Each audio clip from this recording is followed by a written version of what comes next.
E sejam muito bem-vindos a mais um Hodlcast. O meu nome é Guilherme Sanches e eu estou aqui para vos ajudar a compreender melhor o mundo das criptomoedas. O que são, para o que servem e como funcionam. Eu acredito que todos nós podemos ser financeiramente autónomos e que as criptomoedas vão fazer parte do nosso futuro. Vão estar implementadas na sociedade e mais tarde vão ser massificadas. Como existem muitas lacunas em termos de informação e formação nesta área em Portugal, decidi partilhar informação e conhecimento com as pessoas.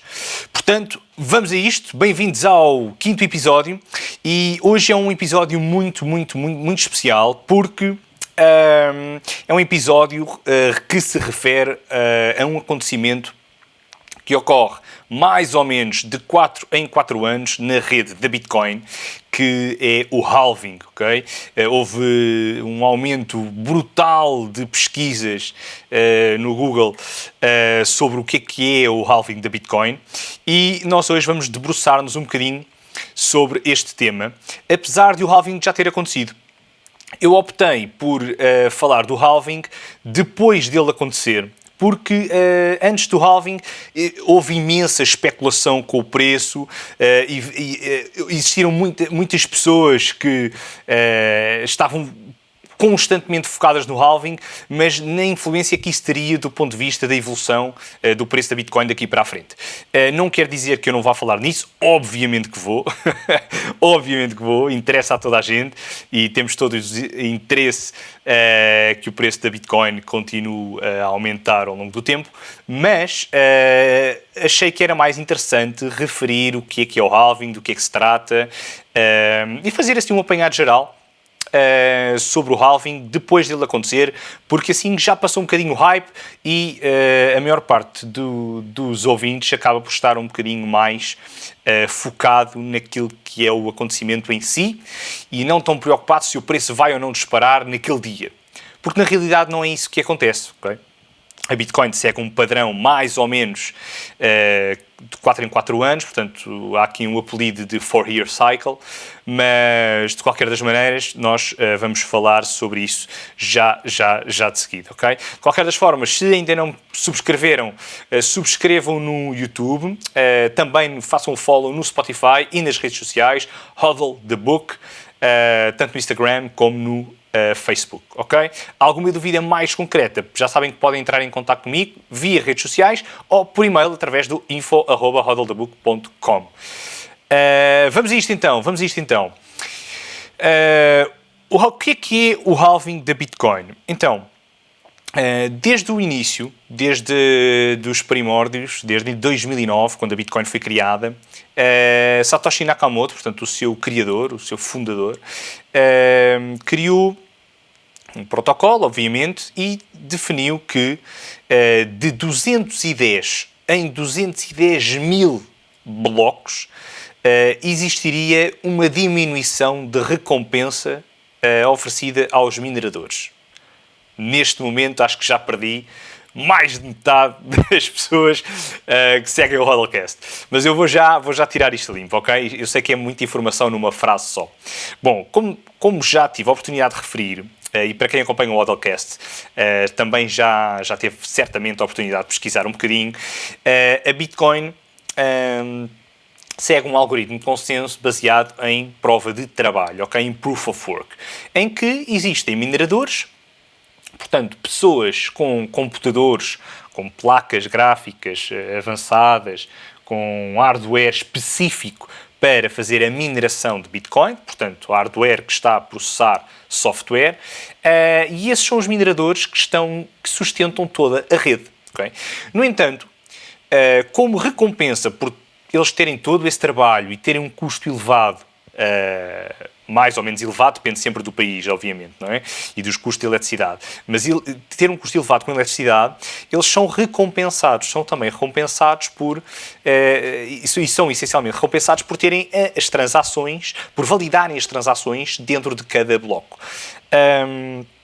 sempre que nós fazemos uma transação, existe uma taxa na rede, precisamente para pagar aos mineradores, e curiosamente o halving também afeta essas mesmas taxas, ou seja, à medida que o tempo vai passando, nós vamos tendo mais halvings e as taxas na rede vão aumentando. No entanto, temos que considerar que isto faz parte da política inflacionária e deflacionária da Bitcoin desde o seu início e até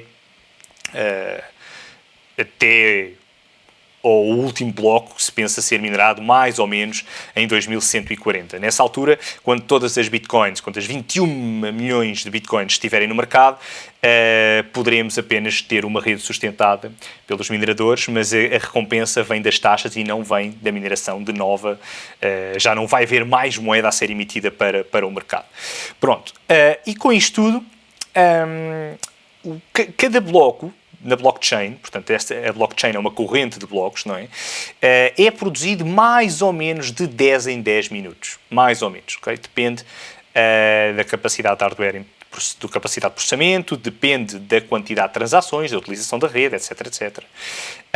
E quando a Bitcoin foi criada, desde o seu bloco de Genesis até ao primeiro halving, eram emitidas por bloco, okay, 50 bitcoins. Portanto, imaginem o que era de 10 em 10 minutos o mercado ser inundado com 50 bitcoins. Era uma loucura, ok? Numa altura em que a Bitcoin valia mesmo muito, muito pouco, meros cêntimos. E ainda mal se conhecia a Bitcoin, obviamente. Okay? De qualquer das formas, nessa altura, era possível minerar Bitcoin com um computador, um laptop, um portátil. Okay? Portanto, houve muita gente a enriquecer com Bitcoin porque não tinha a noção do que é que estava efetivamente a minerar e o valor que esta criptomoeda poderia vir a atingir no futuro e, essencialmente, a importância que tem ou que viria a ter, não é? E despoltar todo o crescimento de um mercado. Mas, de qualquer das maneiras, esses tempos já lá vão e nós tivemos muito recentemente, no passado dia 11 de maio de 2020, o bloco número 630 mil. Okay?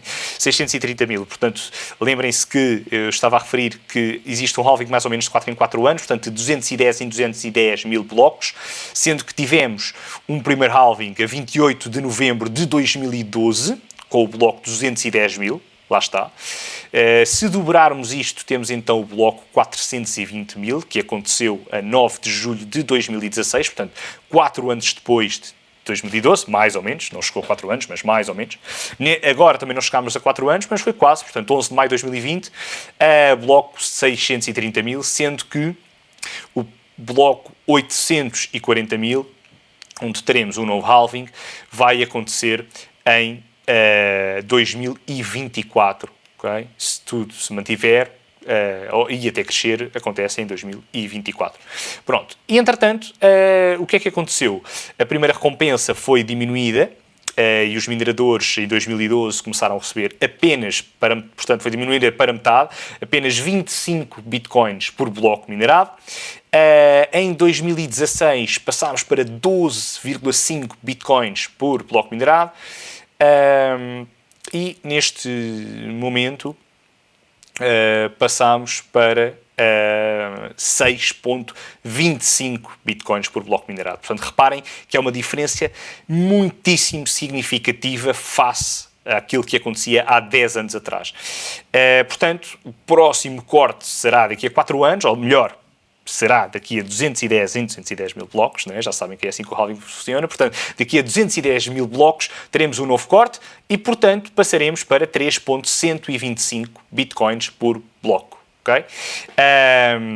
E o que é que isto significa? Ou melhor, o que é que isto significa e porquê que isto é feito? Isto é feito porque a Bitcoin foi desenhada para ser uma criptomoeda deflacionária.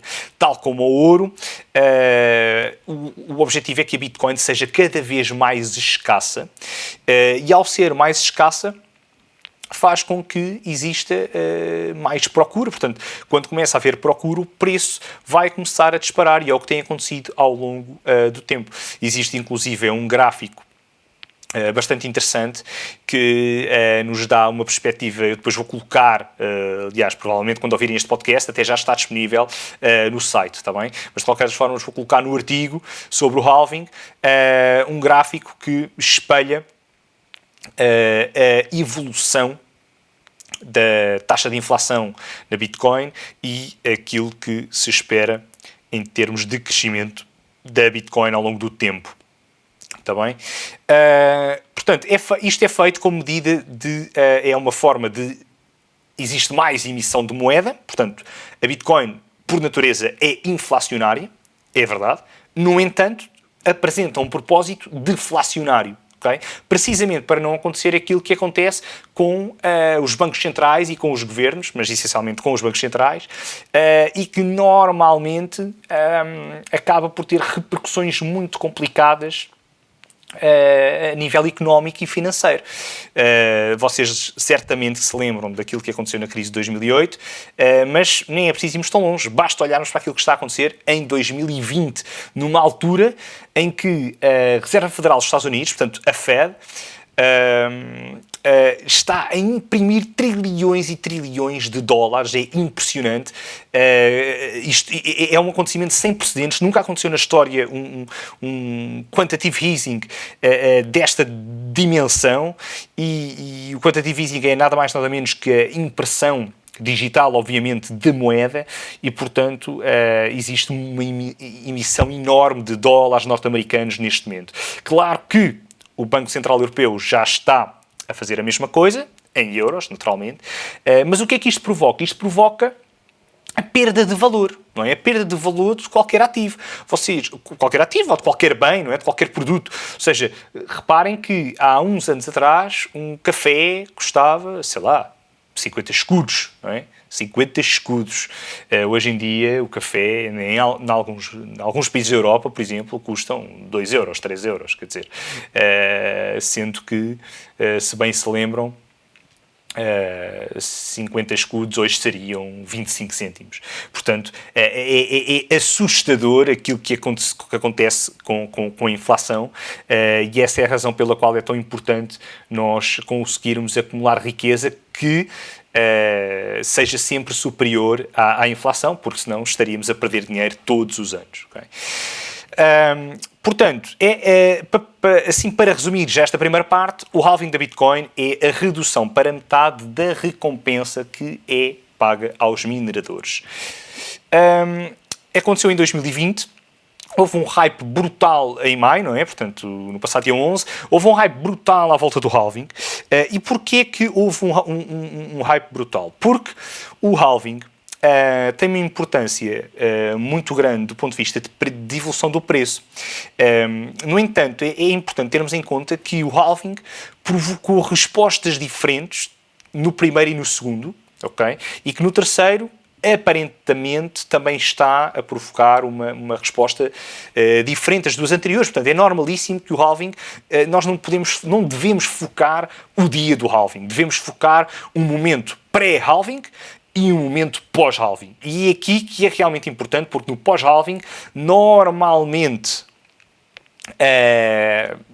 entre 370 e 520 dias, mais ou menos, okay? Portanto, um ano e meio, okay? Depois, existe um fenómeno, ou tem existido até à data, um fenómeno que se chama de Bull Run. E a Bull Run é nada mais nada menos que um aumento exponencial de preços no mercado das criptomoedas, obviamente liderados pela Bitcoin, e, portanto, isto cria aqui alguma expectativa, e já estamos muitos de nós à espera do final de 2021 e início de 2022. Mas, voltando, o que é que aconteceu no primeiro halving? É preciso considerar que pré-halving a Bitcoin cresceu 9.600%. Okay? Pré-halving. Isto significa que nos meses antes ao primeiro halving, okay, houve um aumento significativamente, foi enorme o aumento de preço na Bitcoin. E depois disso, a Bitcoin disparou. Aliás, na realidade, este aumento de preço de quase 10.000%, ou seja, de 9.600%, não aconteceu no pré-halving. Começou no pré-halving, mas isto é um cálculo desde o momento mais baixo pré-halving até o momento mais alto pós-halving, portanto, até ao peak da bull run, ok? É isto que eu queria dizer. Portanto, no momento do halving, estávamos apenas, não sei, talvez a 2.000%, algo do género. Apenas, como quem diz, obviamente. E, portanto, é importante considerarmos isto. E esse pico acontece 370 dias depois, ou aconteceu 370 dias depois. No caso do segundo halving, okay, que acontece em 2016, o comportamento do preço foi um bocadinho diferente. Nós tivemos Bitcoin escalar 3.000%, sendo que com o halving mais ou menos a meio, portanto, 525 dias depois, tivemos um aumento de 3.000%. E considerando isto, mesmo que nós, neste momento, reparem que 1/3 de 9.000 são 3.000, e se agora fizéssemos 1/3 de 3.000 seriam 1.000%. Se nós considerássemos apenas 1.000%, se considerássemos que o próximo halving manteria mais ou menos o mesmo tempo, ok? Depois do bottom do mercado, poderíamos estar a falar de um aumento de 1.000% do preço da Bitcoin face ao valor que ela tem hoje. Ainda que isto não seria justo fazer este cálculo, porque idealmente deveríamos considerar um preço desde o momento em que a Bitcoin atingiu o ponto mais baixo, que foi ali no final de 2019, $3.200. E 1.000% acima de $3.200 é nada mais nada menos que $32.000. Portanto, é praticamente garantido que nós consigamos atingir este valor muito, muito, muito em breve, portanto, nos próximos meses. No entanto, existem previsões bem mais ambiciosas que colocam o Bitcoin entre os 50 e os 100 mil dólares. Eu acredito que possamos chegar a esses valores, não sei se vai ser já na próxima bull run.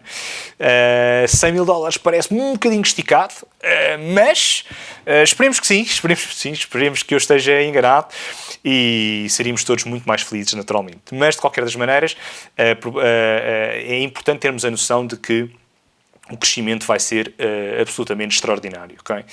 De qualquer das maneiras, é importante realçar o quê? É que pode não ser já, tá bem? Esta bull run não começa logo após o halving. Nós, no segundo halving, o que aconteceu foi que o preço caiu um bocadinho depois do halving, portanto, houve uma correção na subida,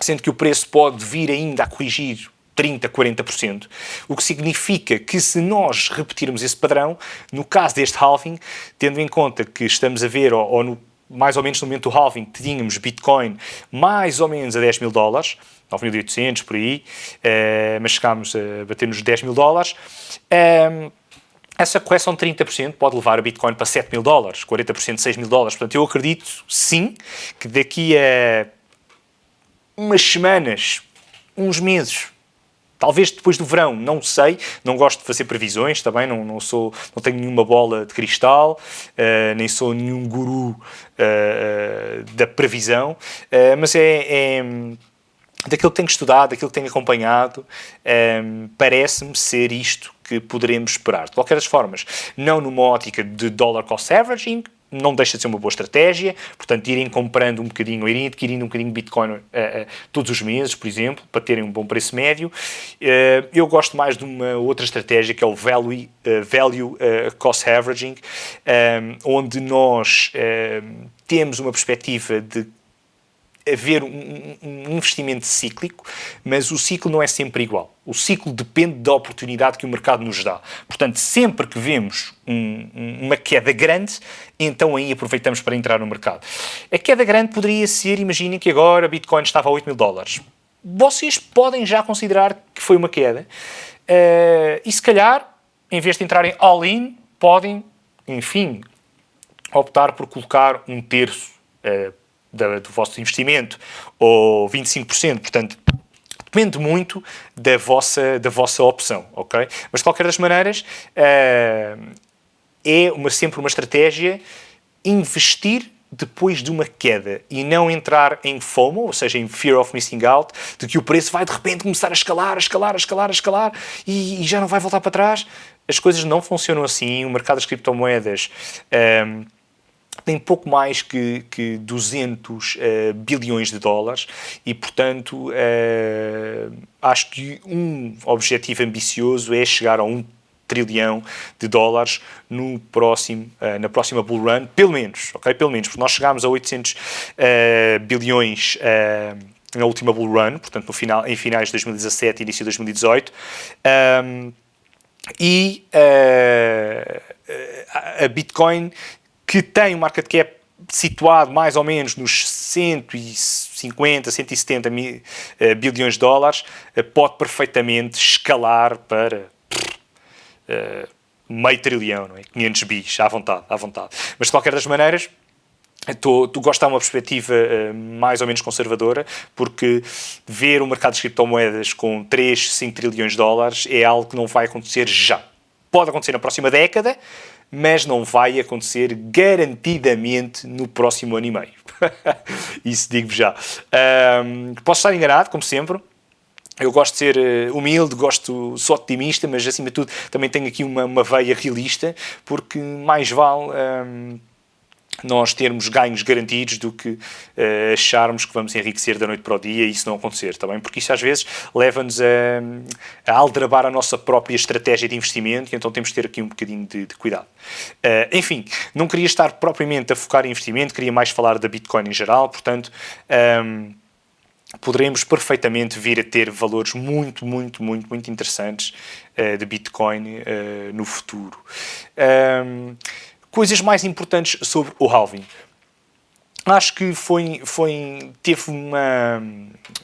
é um evento muitíssimo mediático. Okay, muitíssimo mediático. Normalmente existe alguma procura sobre este tema. Eu acho que o mais importante nesta fase, neste terceiro halving, é nós vermos fundos de investimento e grandes investidores, bilionários, a investir em Bitcoin e a considerarem cada vez mais as criptomoedas como uma parte do seu portfólio. Naturalmente que a Bitcoin merece o principal destaque, sei lá, um fundo como a Grayscale só em 2020 comprou, ou adquiriu, não é? Depende do ponto de vista, 33% de todas as novas Bitcoins emitidas, ok? Com o Ethereum acabou ainda foi mais, quer dizer, foi 50% de todo o novo Ethereum que inundou o mercado. E isto é absolutamente incrível. Como é que nós temos um fundo, uma empresa a comprar tanta criptomoeda, tanta Bitcoin, tanta Ethereum, claramente a preparar-se para ser um dos maiores players do mercado daqui a uns anos.